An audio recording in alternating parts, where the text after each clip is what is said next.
like she said, I'm Brenda Swenson, and I am really delighted to be here. So far this week has been very exciting. A lot of people who are excited to learn. We are more than delighted to be out of our little isolation, little cubes, and it just feels like extremely freeing to actually have conversations with people, not being stuck on Zoom. You can actually reach out and say hi. Zoom has been a godsend to many people, but for me, I find my attention span is about 3 minutes. So I am very glad to be standing in front of you, see real people, and every once in a while reach out and say hi to somebody. So I appreciate that. I'm going to talk in general about my techniques, my way of thinking, the subject matters that I choose, and I put out a call to some of my friends on social media about questions, and we've got some pretty good ones, so we'll be doing that a little later. She's going to be reading off some of those questions, and we'll see just how quick and direct of an answer I can give. So we'll just go with that. But one thing I often get asked about is, what is the difference for you between a sketch and a painting? And may sound like a simple question, but actually it's a pretty big question. For me, when I sketch, it's for me, and I paint for others. Part of that thinking is that I keep the play in it for myself. Because when I start to do a painting, all of a sudden I'm thinking, okay, it needs to be this size, I need to get this mat, I'll need to order that frame, what show am I going to enter it into, how far am I going to have to ship it? And before I've even started that painting, I instantly am already starting to worry about a painting that hasn't begun, right? So when I sketch, it is for me, it is for nobody else. I'm keeping the play element in it, and I'm not worrying about performing. Often we think that we have to perform when we do a painting, that it has to go somewhere or do something. I sketch for me.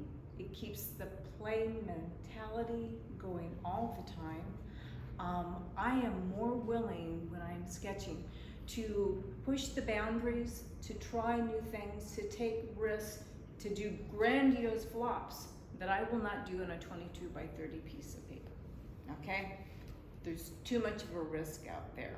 So when I sketch, I feel less intimidated. And the funny thing about it is that I think some of my sketches are actually my best work, because I'm pushing the boundaries of my knowledge. I'm pushing mediums that I haven't used before. So this is where I grow. Not in the painting, but in the sketch is where I grow. It's not that way for everybody, but I can talk about my experience as an artist, where I've really grown. I've kind of been one of those people that I don't mean this in a bad way, so when I say it, just take it this way. Maybe I'm the evangelist of sketching. I want everybody to feel that joy when they create, to not be afraid to go out and really enjoy the world through the eyes of an artist with a sketchbook. I do a tremendous amount of plein air sketching.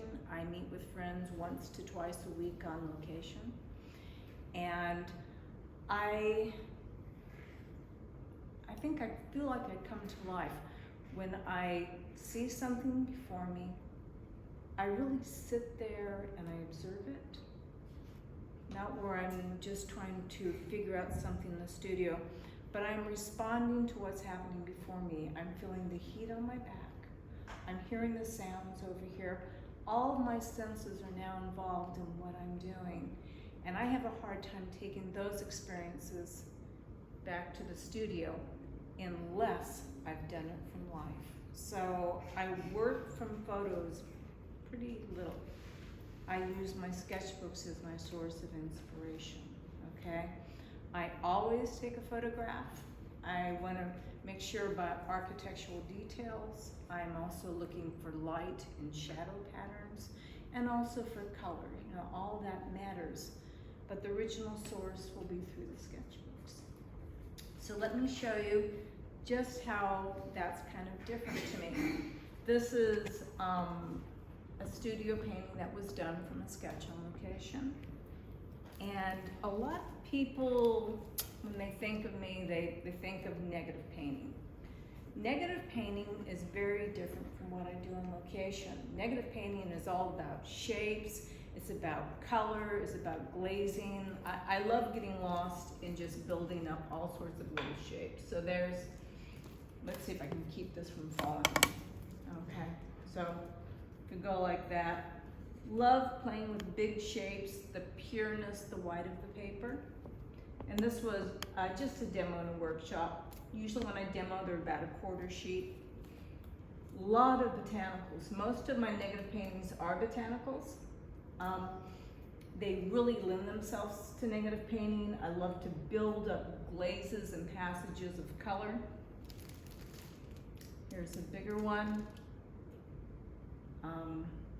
Negative painting is what taught me a lot about understanding pigments, how they relate to each other, transparent, opaque, granulating, all that good stuff.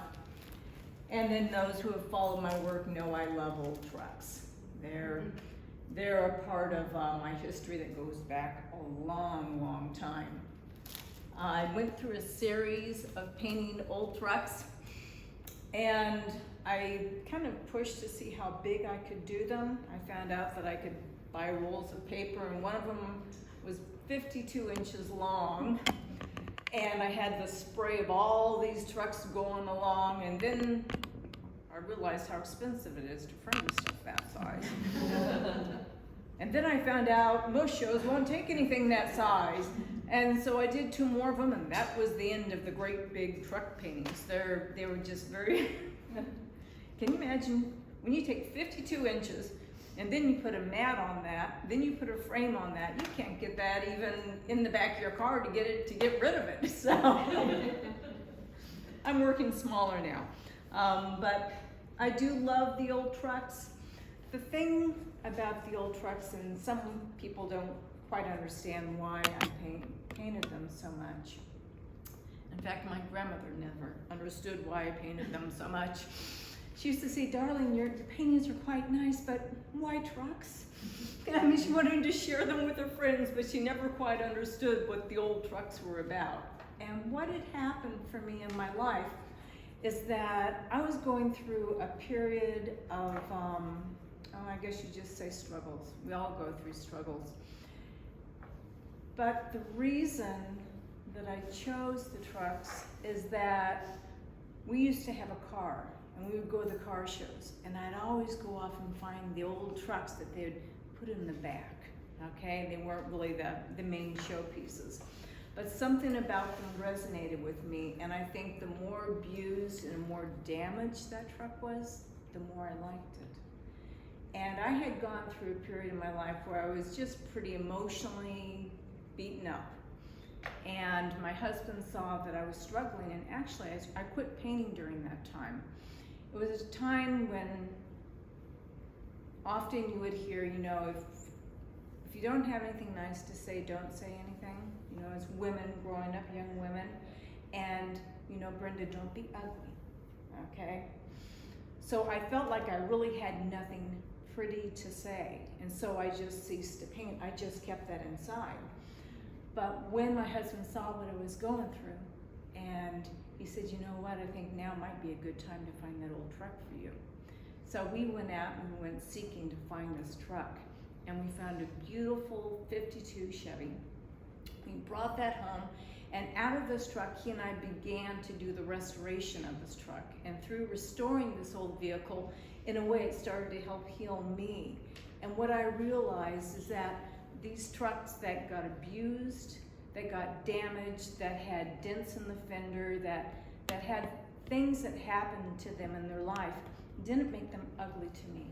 They made them more beautiful. It gave them their character lines. And hence, you know, you never see me painting anything with chrome, reflections, all of that. It's the ones that have gone through something, and through looking at them, they have a story to tell. And so the old trucks really have a huge fondness for me. So the series went on to be about 23 paintings. And they did very well. They were the first paintings that ever got me into international shows and magazines. Since then, we now have 4 old trucks at home. So my husband often takes my passion to an extreme. So we have 2 46s, a 52, and a 58. So my beautiful backyard now looks like a truck graveyard. I've got a fender over here and a headlight there, but I have inspiration all around me. So, you know, people see that I do these flowers, but yet I've got these old abandoned trucks that I'm forever drawn to. They touch my heart. They're like old friends whenever I see one. So, and it's interesting because people say to me, whenever they see an old truck, they think of me, and I think, okay, the old battle axe. But, you know, it's a compliment, and I'll try to take it that way. I work, when I sketch, I'm going to talk a lot now about my sketchbooks. I work either in something this size, and it's 10 by 11. It's a sketchbook that I make using watercolor paper, an assortment of drawing papers, pastel papers. I put it all in here. I make the sketchbook ahead of time, and then, you know, just obviously fill it as I go. I have some people that makes all their little sketches and then they spiral bind them. That's not the way that I work. You'll notice that there's numbers on here and there's dates. I can access these books rather quickly, information that I'm searching for. I will sketch on papers that nobody else would ever imagine sketching on. This is vellum, and I just wanted to see how pen would work on this type of paper. Absolutely loved the way that it just slid on the surface. It was almost like drawing on glass. Wonderful feeling. I do a tremendous amount of contour drawing. I try to teach that to everybody that comes in my path. It's a great way to draw and observe, but you can see how thin it is just by putting it against there. And then as I move in, you'll see toned papers. All these are done from life or plein air outdoors. This is a kind of watercolor paper that I've played with. And when I want to go really, really black, I don't even try to do it with watercolor. I just go right into black ink, and I can cover an area very quickly. Sketchbooks like these, I will use gouache, I'll use ink, I will use bamboo pen, I will use all different types of mediums. This isn't something that's going on to a show. These have the purpose of going elsewhere. These stay with me. So I'm not worried about entering it into a transparent show. What I'm worried about is this being a source of information for later. So this is pandemic time. I'm just stuck in a studio, so I'm just drawing everything that's in front of me. I mean, I've done the kitchen sink, I've done the dishes, I've done the medicine cabinet, I've drawn my studio. I drew everything. I don't like to draw from photographs very much. This is plein air painting. This is Canson Metien's pastel paper, handles watercolor beautifully, okay? I consider these a plein air book for me. All my plein air work is this size. I don't use an easel. I don't take out anything bigger than this when I work outdoors. I love this size. I know that I can work this size and finish something on location. Sitting outside the library, here we have, anybody know who that is? Mark Twain. Mark Twain. So having Mark Twain sitting on a bench out there and just sketching where I'm using white and I'm using a dark and I'm using this as for my center. Okay, so my middle tone. I understand why oil painters do that, why they tone their surface. So frequently I'm working on these toned surfaces. Images of Italy, okay? These are small, but to me, I would rather build a source of information of little jewels than being outdoors and having grand flops, okay? I know my size physically. I cannot carry an easel, an umbrella, all my gear, and get outside and not be totally exhausted trying to move that throughout the day. I have my sketchbook, I have my sketch bag and my stool, and when I go to Europe, that's all that I take. Of course, clothes, but it's something that I can pop into a coffee shop and have coffee, not have to worry about lugging stuff. Some of it's just fun little being at a friend's house and being on the patio, sketching what she has in her backyard. And then again, this is back to Cansamitians. This is near my home. Lot of walking. I was listening to Mark talking about him walking in his walking buddy. I wouldn't have made it through this last year and a half of being locked down if I hadn't been able to get out of the house every day and walk. It's been like 3-5 miles every day, just keep going and going. It's been where I observe light. It's where I learn what shadows really do, how there's color in shadows, the shape of the shadows. This is being outdoors and observing from life is your greatest teacher. You're not going to learn this from the photograph. And just all these places around us, around me, a lot of contour drawing, places near my home, sitting on a patio with a friend because you couldn't sit next together, and we put the props between us and we both sat on the end of the table.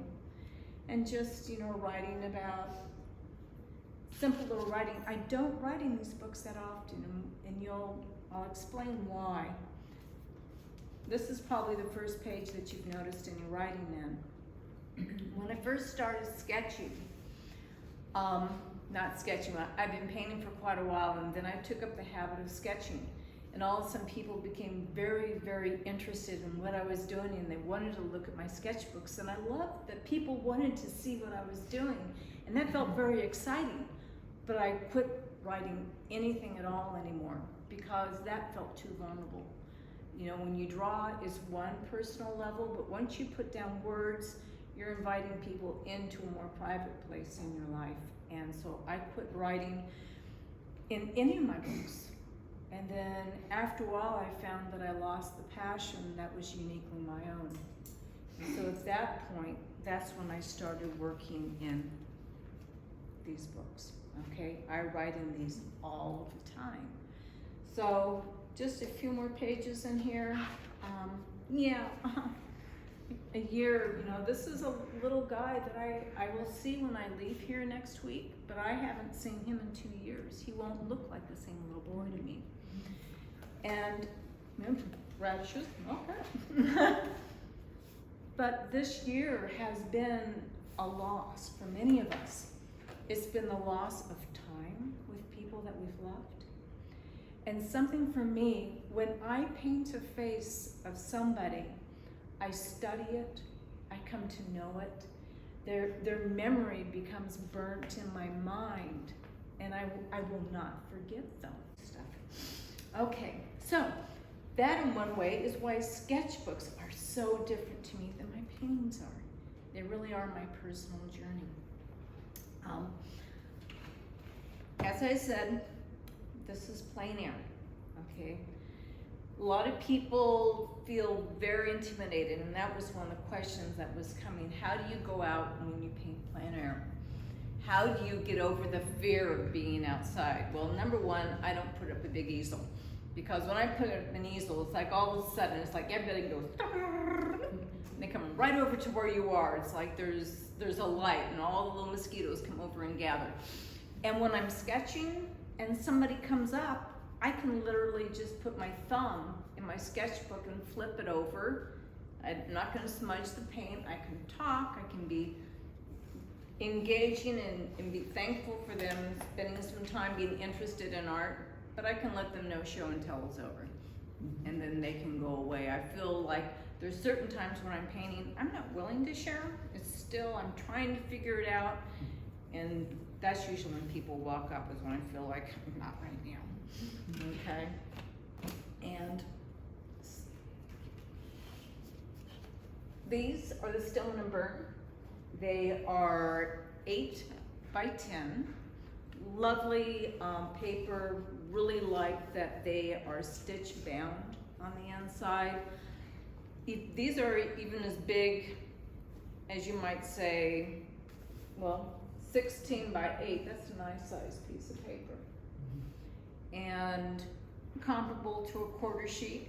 I love being able to paint across 2 sides. And I remember somebody once on Facebook saying to me, well, isn't that a shame you can't sell it? I'm thinking,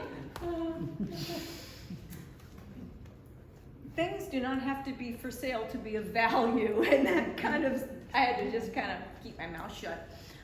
I think if I'm painting it for me to explore subject matter, that's the most valuable thing I can do, not the check that somebody's gonna write me when I walk away, okay?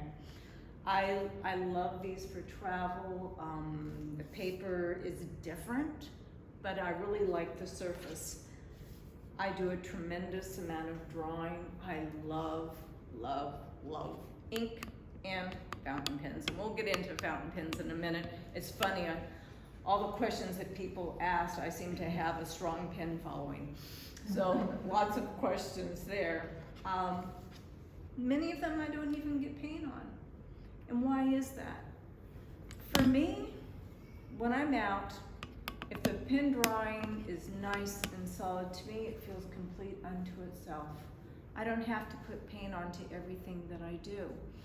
A pen drawing can translate very easily when I get home if I want to use it as a painting.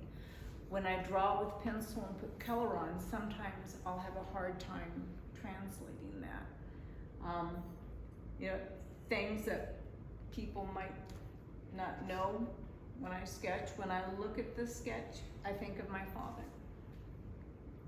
He had his final trip before he died from cancer about 6 years ago. He wanted to go back to Santa Fe for one last time. So 2 years later, after he died, I took him, his ashes, with me back. And I know if I sit in this exact same spot again and sit down, there's some of his ashes right there.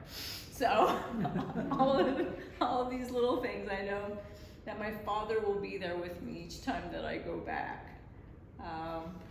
This is just play, absolute random play. So what am I doing here? I'm forever exploring different inks, different drawing tools. I drew all these persimmons with a reed bamboo pen. This was walnut ink, that was Bombay India ink, and this was Hydrus watercolor. And sometimes I'll just take one object and I'll draw it again and again and again with different tools to see how it will work. Interesting thing is that I've taken what I learned here and now I've been using this in a lot of my larger paintings. That most of my bigger paintings are now drawn with bamboo pens. And if you take a closer look at them, you'll know that there's a yellow-orange glow over most of the objects in my paintings. It's because I'm drawing them with a bamboo pen. I love to draw with a pen. I don't care if it's a $5 bamboo reed pen or a very nice expensive pen. I love drawing, and I felt if I was to have a small line, it would not carry on a larger painting, and I needed to have that line have some weight. And so, I mean, I have one bamboo pen that's about this big, and it's called a Zen pen. It's massive, but they're wonderful, and I found out the trick. You soak them in water for 20 minutes before you dip them in watercolor and ink, and you can carry a line for a long, long ways. Really? Yes, yes, soak it for 20 minutes. So, like how I can paint across a span very easily. A lot of pen drawing, a little bit of journaling going into this in Santa Barbara. And this is a lot more drawing. This is what I call a sketch collage.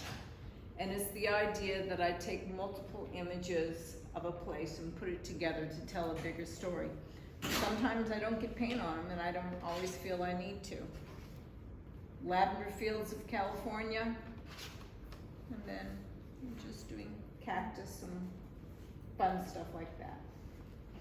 I find that sketching on location has made me a better observer of my world, of colors, and everything around me. It's made me more engaged with things in my life.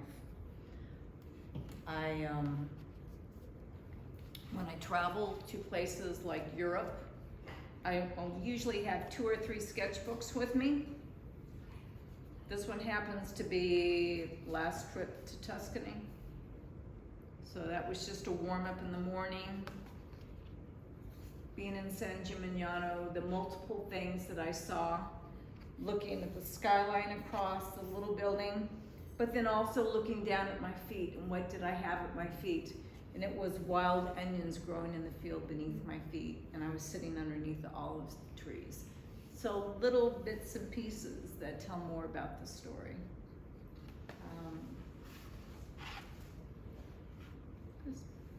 More and more of Italy, more and more. This is another sketch collage. This one is of Siena.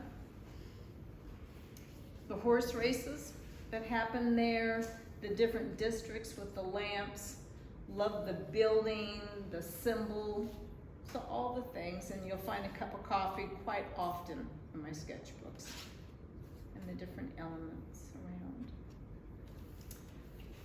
Mark had said something earlier today that was really quite interesting. You said it had to do with why do people paint what they paint? Not so much the technique that they use, but what subject matter that they paint. And I thought, yeah, that really resonated with me, because once we get to a certain point, all of us have a certain skill set already. We've achieved all of that. But what are you painting? What's your favorite subject matter? And this was just, you know, you've probably seen some of my larger paintings of the Matilla poppies. They're very common in California. About May is when they come in, and they last until the early summer. And you've noticed here that I call them the fire followers.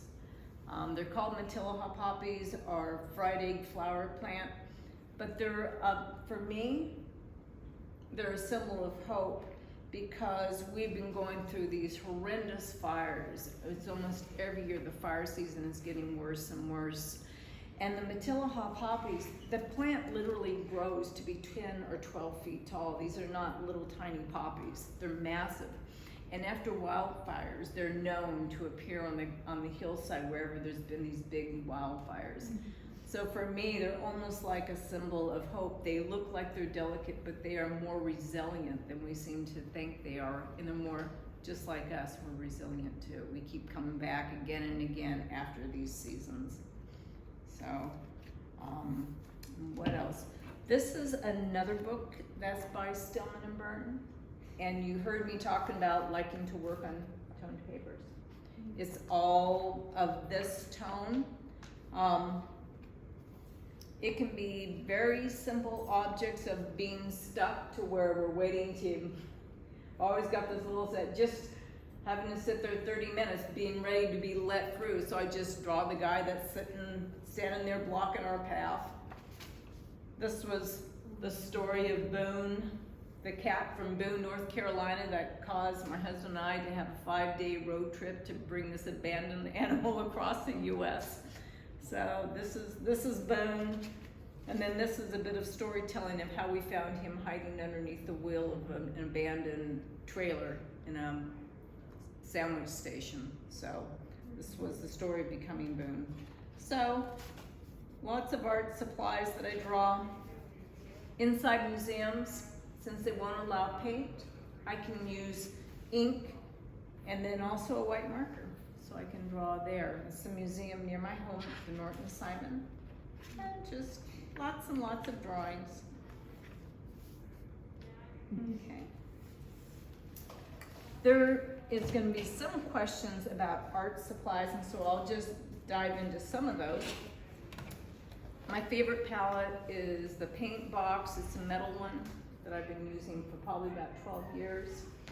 I like it because I can make nice puddles of paint, especially when I need to do a sky wash. I can get enough color.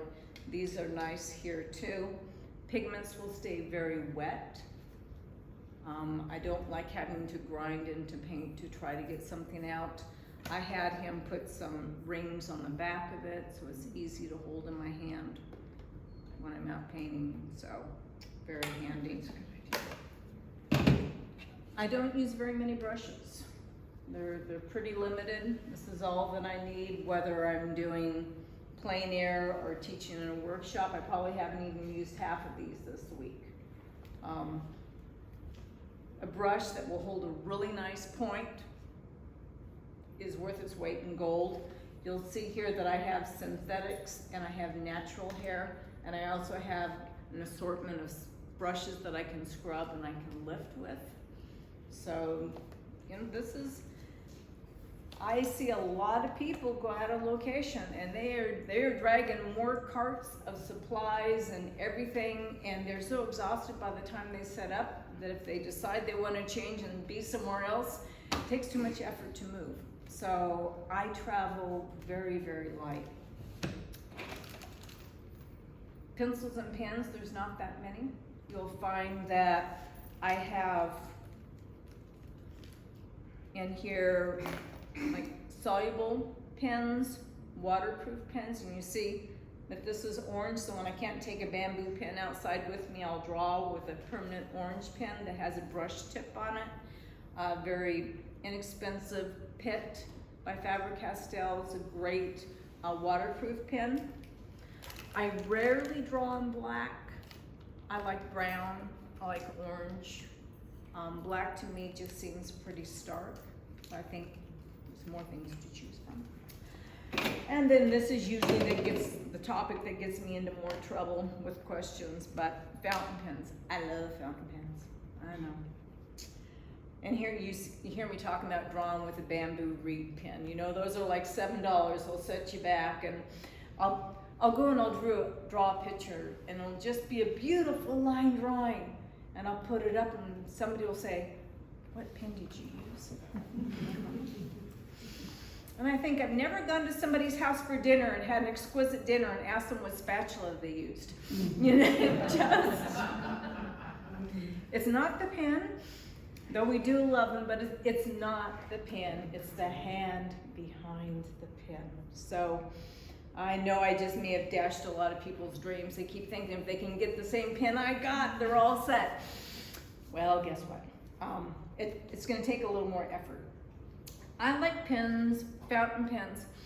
They are my pen of choice. And the reason being is that once I figured out with a disposable pen how to get a perfect line, all I wanted to do now is deconstruct that line. And fountain pens allow me to have irregularities in my lines, maybe a little bit of skipping. And I love that feeling of when I put a pen down, I have to be very conscious of how my pen is touching that paper. So when I'm drawing, whether it's like a stub that I have to touch the paper a certain way, I can get this bold line or I can get this thin line. And I like being engaged with the surface of the paper when I'm drawing. When I draw with a fountain pen, I draw slower. And those who were in my workshop last week, they know what I'm talking about. When you put that pen down, you plant it. You don't do this all over. And the majority of my drawings is when I plant that pen, I don't pick it up until I'm done. It stays on the paper, and it helps me be more accurate in my drawing. It helps me get not only the placement on the page more accurate, but it just helps me build the design overall. When I draw, I usually start at the top of the page and I work my way down. That might in part come from fountain pens because they don't like to be pushed up a page. They like to be pulled down a page. I was recently teaching with 2 other people on location. One gentleman's name was Gary Gerths, Gerths. He was the courtroom sketch artist for the O.J. Simpson trial, so you may have known all those images. Just brilliant, brilliant work. And I was also teaching with Virginia Hine. And Virginia, she teaches at the Otis Parsons School of Design, and she is just wonderful. And when we go on location, we sit down, she did a demo first, then I did a demo, and then Gary did a demo. We wanted to show how 3 people can take one scene and see it very differently. And what amazed me is that when Virginia started to draw, she started in the center and her design radiated out from there. Gary started at the bottom and he drew up, and I started at the top and drew down. And I loved that because we often feel there's only one way to do it, where somebody will say, well, I heard that that's wrong, that's not the way you do it. We've heard that quite a bit. And what I'd like to believe is that with math, there's one answer. In art, I sure hope there's 101 answers of how to get there. There's not just one way. And so many people want to have a rule book that will say if you do that, it's cheating. Okay, I've heard this, and I thought, how can art be cheating? I don't get that concept. Art is exploring subject matter, it's exploring inspiration, it's exploring tools, and responding. I don't know where cheating ever came in to the whole dynamic, so I'll get off on that one once in a while. In here, different pens. I like very large stub pens. I like very big, broad nibs. When I plant a line, I really want that line to go down and move. I want to see it clearly. Early on, probably, I think it was in my mid-20s, I had a pretty bad car accident and I damaged my neck. And with a herniated disc, holding my hand up, levitating over to draw is just something that's really quite uncomfortable. And with a fountain pen that has a large nib, I can actually put some weight on that pen and leave it down. A lot of people say, you gotta paint from the shoulder, you gotta keep your hand up. I can't, you know? That's not the way that I work. When people see me draw in the workshop, they can literally hear that pen on the paper as I come down. I really plant it. I like to be in that surface and touching that surface. So I have a couple of large nib pens, and then I always have one that has like an orange ink in it. So once again, back to orange.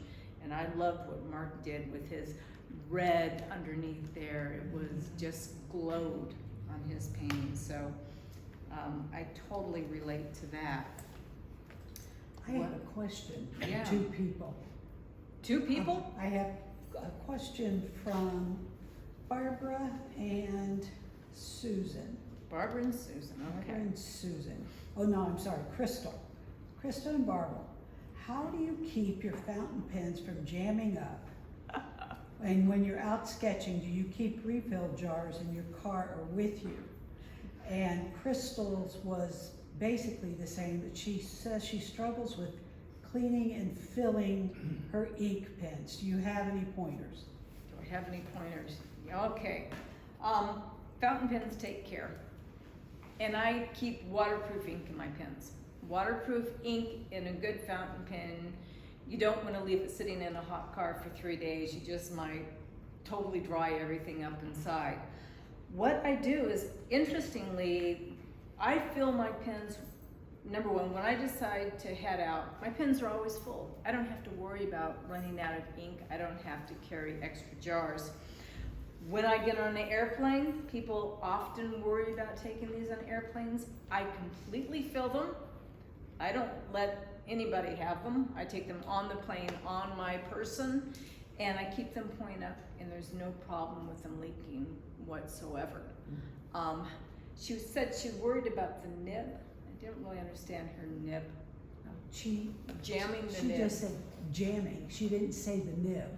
She just said she has trouble with it jamming up. She probably has problems with it drying Mhm. up. Yeah, if you leave ink in the pens for a long time, they're gonna do that. I usually have 3 ink pens going at once. I keep them on my desk. When I'm not using them, I clean them, let them dry out, and I put them away. So you don't just put them away in a drawer with ink in them. Yeah, good maintenance.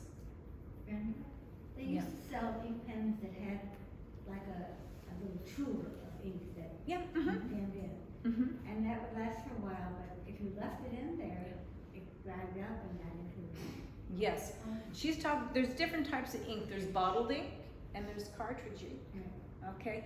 Almost all cartridge ink is water soluble, okay? And you're really limited to like blue and black. Very, very small range of colors. The ink that I like to use is called the TWSA document ink. Document ink means waterproof, okay? So waterproof, the word they use is water resistant, but it's used for documents that you don't want things forged or names being changed. It's absolutely permanent. It is from Germany. They have about 12 different colors, and what I love about that ink is that you can intermix the colors. So often the brown that I use is a sienna, and that I will take the brown and I'll actually add a little more yellow to it to make it more of a sienna, so you can intermix that. Have you ever tried the gel pen? Yeah. No. Nah. It's all one line.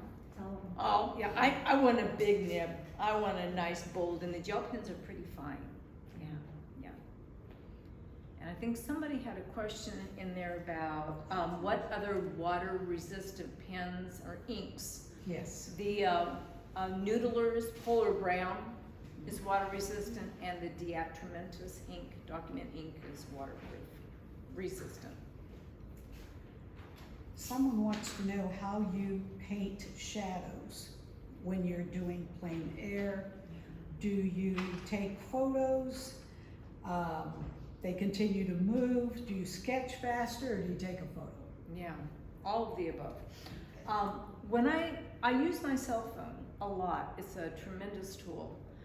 First thing I do when I get to a location is that I look at the compass on it. And if you don't know if there's a compass in there, check out your cell phone, there's the compass. I always want to know where true north is, because then I know exactly where the sun is. And when I get to a location, I want to know what the path of the sun's going to be for two reasons. One, I want to know the shadow pattern, and the second one is that I don't want to be in full sun in 10 minutes. So both of those are very important to me. When I sit down to sketch, I know that it will probably take me about 15 or 20 minutes to get the drawing down. And at that point, I'd be working on the shadows. When I'm looking at where the light is in the sky, I'm thinking, where is it now and where is it going to be in 20 minutes? Will my subject matter be completely changed, or will there be a slight shift in my shadows? I usually take a photograph first thing when I get there. As soon as I get ready to paint, I'll take another one, and maybe another one at the end. So I'm constantly recording the shadow pattern of what's happening. Yeah. I have another question from basically Ethel, Ian, and Anne-Marie. Okay. Okay. It's basically the same question. What do you do when you're new to sketching on location and are overwhelmed by the amount of things to draw and paint, especially for those who find perspective and street scenes challenging, but still want to try them? Yeah. Tiny question. First thing I always do is not go and sit down where everybody else is sketching. When I get there, I take usually 15 to 20 minutes when I get there, and I always walk around, find my view, find what makes me excited, because what might be really interesting to somebody else won't resonate with me. I'm looking for the light, I'm looking for the shadow, I'm looking, you know, what kind of makes my heart start to do this when I see it. I have to find my view. So important to walk around. What I would suggest, especially for newbies, when you go out, look for little jewels. Don't do the whole street scene. Find something that resonates you. It's better to build on lots of small successes that build up confidence than go out and have these large, grandiose plans and believe that, you know, you're not good enough, or all this kind of negative thinking that kicks in. The idea is to have more successes, small successes you can build upon. And then I think then it's going to be more rewarding. Anne-Marie asked, How do you personally choose a subject? I've seen some reference photos that I thought were dull and boring, yet you transformed them into amazing and beautiful paintings. How do you do that? Wow. That's nice. That's nice. How do I do that? Oh, I think number one, finding something that speaks to me, and light and shadow. I think that's probably one of my biggest subject matters in my paintings is light. I love to paint the effects of light. I love the shape of how you can use a strong light source and it will simplify your subject matter extremely fast. How do I do that? Find something that resonates with me. I think if you paint subjects that make you happy and truly excite you, you have a greater chance of it working than trying to paint what you see other people are doing and having successes with. Find your passion in that subject. Anna wants to know how you ensure your colors harmonize well in a painting. My work always feels flat and lifeless. How do you create things that pop? In other words, how do you ensure the values in your painting are accurate? Boy. Do you want me to say that again, or you got it? Yeah, one more time. Okay. I'll take a drink. Wait. All right, take a drink. How do you ensure your colors harmonize well in a painting? My work always feels flat and lifeless. How do you create things that pop? How do you ensure the values in your painting are accurate? Okay. So, how do you create harmony? I think fewer colors can help give you harmony. Too many colors muddy the water. Often I will use an underpainting. Underpaintings help create harmony, but also the pastel papers that you saw me using, that helps create color harmony, especially in transparent colors. Yeah. And there was a third part to that.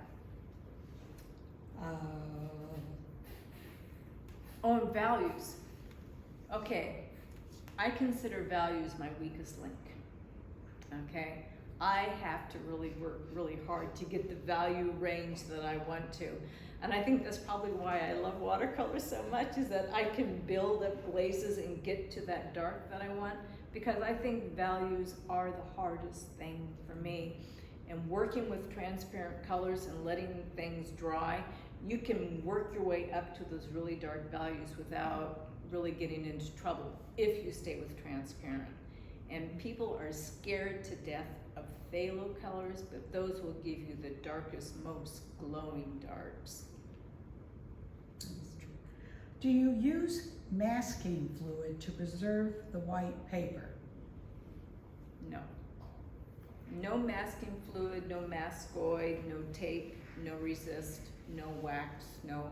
I love to negative paint. I just love the whole process of building up and carving in, and just knowing that there's very little true white out in the world. Everything is going to be affected by what is around it. And so when I do negative painting, I can have lights that look like they're glowing, but actually they're so incredibly affected by, this looks like it's really white, but there really is little to no pure white left there. So I'm not worried about pure white. Claudia wants to know, what do you do when you can't undo things when you're wrong? From me personally taking your workshop last week, I know that you do not allow us to use a pencil and erase things. So when you are using a pen, she asks, how do you not panic? Or go into terror? She's Italian, so I'm trying to read it. Yeah. When you realize you went wrong with your work. It happens. It happens. Yeah, those who are in my workshop can attest. What about that chipmunk? Oh. I had a little demon chipmunk in my workshop last week as a prop. I got him. Oh, I finally got him at the end, but he was giving me some serious grief. It happens. Sometimes things go bad. But I can tell you that the more you draw, the less that happens, but it still happens. I find that when I draw in pencil, I have more things go wrong than drawing with pen. And drawing with pen, at least when I have a wrong line, I have a line to correct off of, instead of erasing it and drawing the same wrong line again. What is your favorite waterproof felt tip pen? Pitt by Faber-Castell. Okay. Yes. And the rest of them are pretty much repeats. Okay. So, with that, are there any questions from the gallery section? I do. Yes. You showed us your tone papers. Yeah. What makes you decide to use a tone paper versus a white sheet of paper? Yeah, that's a really You're good on question. Yeah. So why would I choose to use a tone sheet instead of a white piece of paper? Sometimes the subject matter I'm painting has little to no white in it at all. So why spend all that time trying to get rid of the white and just make life really easy? If you choose the right toned paper, it's done so quick that it's very easy. Also, California is extremely bright light, and sometimes when I head out, the light is so bright that it's really quite challenging on my eyes to make those value adjustments, and working on a toned paper makes it easier. Okay. Flossie wants to know how many hours do you paint, draw, work in an average week? How many hours do I paint, draw, work? Is that business end included? Because that takes Well, up a she lot. didn't say that. Okay. She just said, how many hours do you paint? I go to the studio from 4 to 6 times a week, and it's usually from 12 to 5. Oh, So that's to the studio. In the morning is when I take care of the business end of it at home on the computer. And in the studio, the work, that might be paint swatches. That it's not always just creating a painting. There's a lot of other things we have to do that leads us towards the painting, experimenting with color mixtures and swatches and papers and all of that. Yeah, That's all I got. that's all you got. That's all I got. Okay. A lot of them were the same questions over, unless you'd like to discuss. We have a few questions. What brand of brushes? What brand of watercolor paint? All of that, yes, brand of brushes and paints. I mean, it's what I would say, if you really want to know in depth, please go to my website. I mean, I list all of my colors, all of my brushes, whether it's sketching, plein air, or negative painting. In general, it's Daniel Smith with a few Winsor Newton. Brushes are Da Vinci, synthetic, and natural. It's pretty simple, yeah. Any other questions? We good? Okay. If you want to come up and look at any sketchbooks, you're welcome to do so with me, but otherwise, thank you. Thank you very much, Brenda.